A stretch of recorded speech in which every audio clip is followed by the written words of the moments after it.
service slash January 2, 2024. Thank you, Your Honor. Would you confirm, Miss Land Bank Manager, that you were still there when Ms. Acosta did encashment of 125 million check on December 20, 2022? Yes, Your Honor. And of course, this is a huge amount of money. I'm inclined to believe inassist po ninyo si Ms. Acosta. Did you? Ang ibig niyo pong sabihin ng paglabas po ng pera Inassist outside in the bank number one, premises? preparation of the cash, because during the previous hearings, it was testified to already that there is a limited amount of money that is being kept in your vault. But this is 125 million. So by inassist, number one, ma'am, nag-provide kayo ng sufficient amount of money to be able to support the encashment. Yes, And Your number two, since this is ample bundles that you have to organize in releasing the money, I suppose that there are people who assisted her also at Land Bank Show Boulevard, and even in putting all these luggages, these bags, in the cars or vehicles of the OVP. Did you provided all those assistance? Yes or no? Yes or no, ma'am? No po. No. May I... So, can you please enlighten Explain us? Kwentuhan niyo po kami. Ano pong klaseng assistance ang binigay niyo sa OVP? Your Honor, upon release po ng teller sa payee, bali po binibilang po yon by bundle, and then po nilalagay na po nila sa mga bags nila. So hindi na po namin nabibilang yon kung ilan Sino pong naglalagay sa bags? ang payee po. Payee. Opo, Can you Your still recall kung ilan po ba yung nandoon who were putting all these bundles inside the bag? Hindi ko na po ma-recall, Your Honor. Do you recall Ms. Acosta? Yes, Your Honor. Do you recall Mr. Ortonio? Yes, Your Honor. Yes. Okay, so after they placed all these bundles inside the 4 black bags, ano pong sunod na nangyari, or should I say, ano pong assistance ang provide nyo sa kanila? Sa pagkakaalala ko po, may tumulong po sa kanila na ilabas po yung cash within the bank premises po. And can you please be specific? Sino po bang tumulong sa kanila? Hindi ko na po rin maalala, Your Honor. Kasi Hindi that nyo po was- maalala? Hindi na po. Kasi, At least can you tell us, ito po ba yung empleyado ng Land Bank o mga kasama po ba nila sa OVP? definitely po, yung minention po ni Ms. Gina Costa, hindi po security guards. Hindi po security Yes, guards. Your Honor. So, you maintain your position, hindi tinulungan ng security guards ng Land Bank sina Miss Acosta Yes, sa Your paglalagay ng 4 bags inside their vehicle. Honor. Yes, Your Honor. I wish to go back to Miss Acosta. Can you please turn on your microphone? Ma'am, yun po ang maalala ko na tumutulong po yung dalawang guards ng Land Bank. But we have the manager here, and she's saying that the security guards of Land Bank never assisted you in putting all those bags inside your vehicles. Yun po ang maalala ko, ma'am. Let's go to disbursement, Ms. Acosta. Yes po.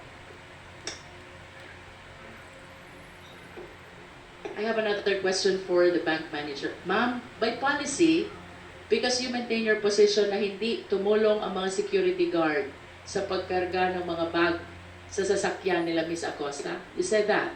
Yes, Your By Honor. policy po ba, inaalaw po ba talaga ang mga security guard to help the clients carrying these bags? No, Your Honor.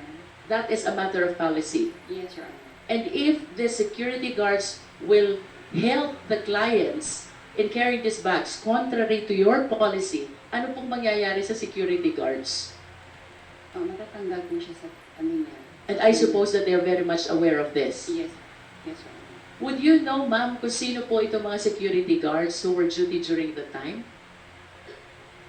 May kasama po kami ngayon isa po. May we know the name of these security guards? Senior Guard Nino Bora po. Nandito po sila ngayon, ma'am. Yes, Your Honor. Could you please identify yourself, yung mga security guard po na nandito?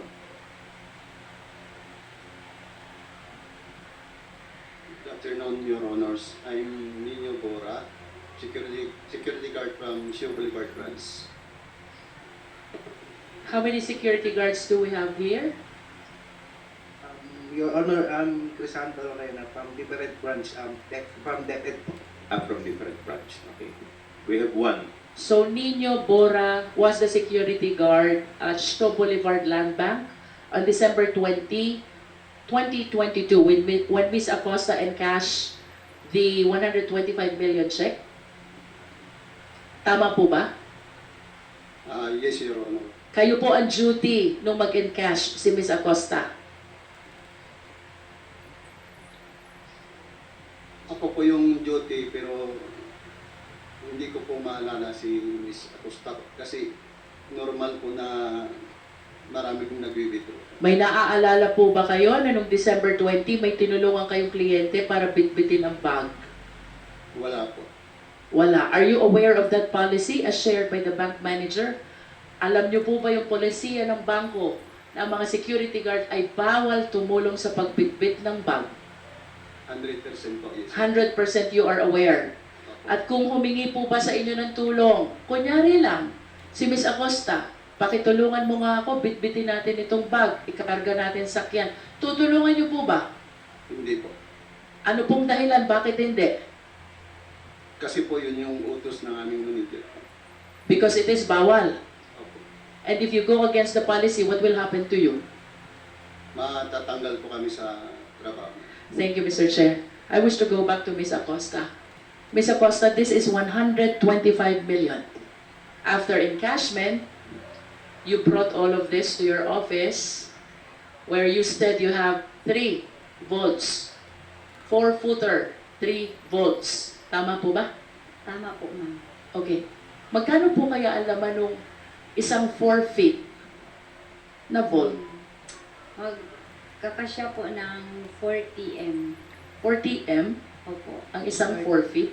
Ang isa, magkakasya po ang 40M. Kasya. Opo. Sikip, sakto.